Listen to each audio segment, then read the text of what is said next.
Hi friends, எல்லோரும் எப்படி இருக்கீங்க? நாங்கள் ரொம்ப நல்லாயிருக்கோம். இந்த வீடியோவில் என்ன பார்க்க போகிறோன்னா ஸ்வீட் பணியாரம் பார்க்க போகிறோம். வாங்க வீடியோக்குள்ளே போகலாம். இது மாப்பிள்ளை சம்பா அரிசி, உளுந்து, நம்ம இட்லி அரிசி போட்டு அரைச்சி நேற்று அரைச்சி இன்றைக்கி அது மாவாக்கி வச்சுருக்கேன். அதில் நம்ம இப்போ இனிப்பு பணியாரம், ஸ்வீட் பணியாரம் செய்ய போகிறோம். அதுக்கு ஒரு சில்லு தேங்காய் நான் பல்லாக எடுத்து மிக்ஸி ஜாரில் போட்டிருக்கேன். அதில் ஒரு 4-5 ஏலக்காய் போட்டுட்டு அதை மிக்ஸி ஜாரை மூடி நம்ம மிக்ஸியில் ஒரு துருவல் மாதிரி எடுத்து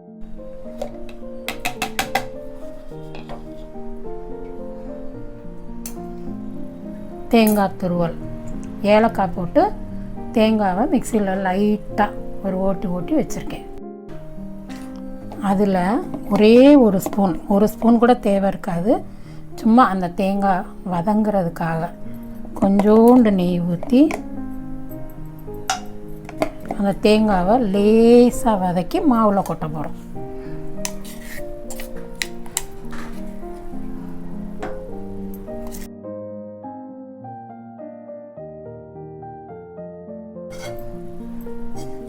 அந்த வாசம் இருந்தால் அந்த நெய் வாசத்துக்கு சாப்பிடும்போது ரொம்ப டேஸ்ட்டாக இருக்கும், நல்லாயிருக்கும். அதை லைட்டாக கொஞ்சோண்டு அப்படி ஒரு வதக்கி நம்ம மாவில் கொட்டிக்கலாம்.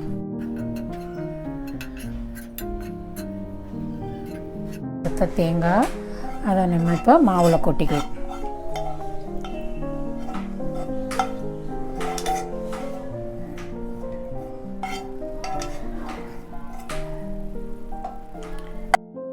அதனால் இப்போ உப்பு போட தேவையில்லை, டேஸ்ட்டாக இருக்கும். கொஞ்சோண்டு உப்பு போட்டால் ஸ்வீட் எப்போவுமே எடுத்து காட்டும்.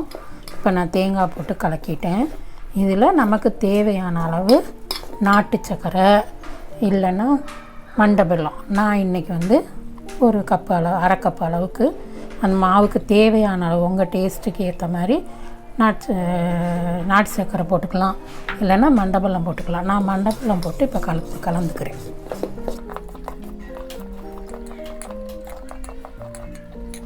தேங்காவை வறுத்து போட்டோம்.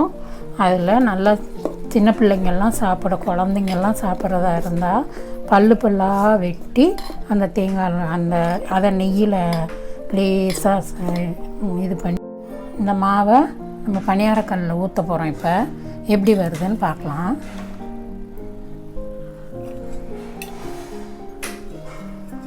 குழந்தைங்களுக்கு நெய்யில் ஊற்றி கொடுக்கலாம்.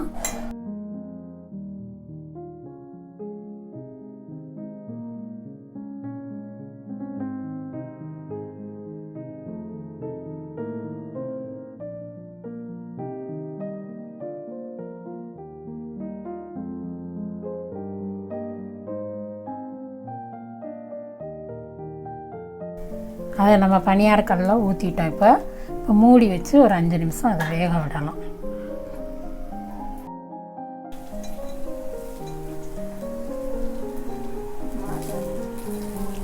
திருப்பி போடலாம். திருப்பி போட்டு ஒரு 5 நிமிஷம் வேக விடலாம். நல்லா அழகாக வந்திருக்குது.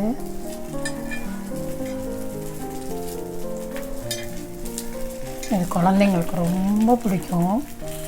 நம்ம அரிசியில் தான் செஞ்சுருக்கோம், இட்லி அரிசி மாவில் தான் செஞ்சுருக்கோம் அப்படின்னு நினைப்பாங்க. ஆனால் அவங்களுக்கே தெரியாமல் நம்ம அந்த மாப்பிள்ளை சம்பா அரிசியை அவங்களுக்கு கொடுத்த மாதிரி இருக்கும்.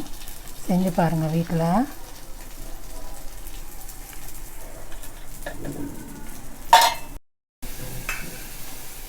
பிளேட்டில் எடுத்து வைக்கிறோம்ப்பா பணியாரம்.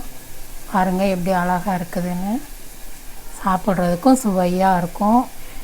இந்த ரெசிபி உங்களுக்கு பிடிச்சிருந்துச்சுன்னா லைக் பண்ணுங்கள், ஷேர் பண்ணுங்கள், கமெண்ட் பண்ணுங்கள், சப்ஸ்கிரைப் பண்ணுங்கள். எங்கள் சின்ன ஒரு யூடியூப் சேனலுக்கு சப்போர்ட் பண்ணுங்கள்.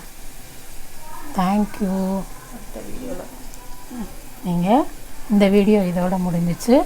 அடுத்த வீடியோவில் இன்னொரு ரெசிபியோடு நான் உங்களை பார்க்குறேன். தேங்க்யூ.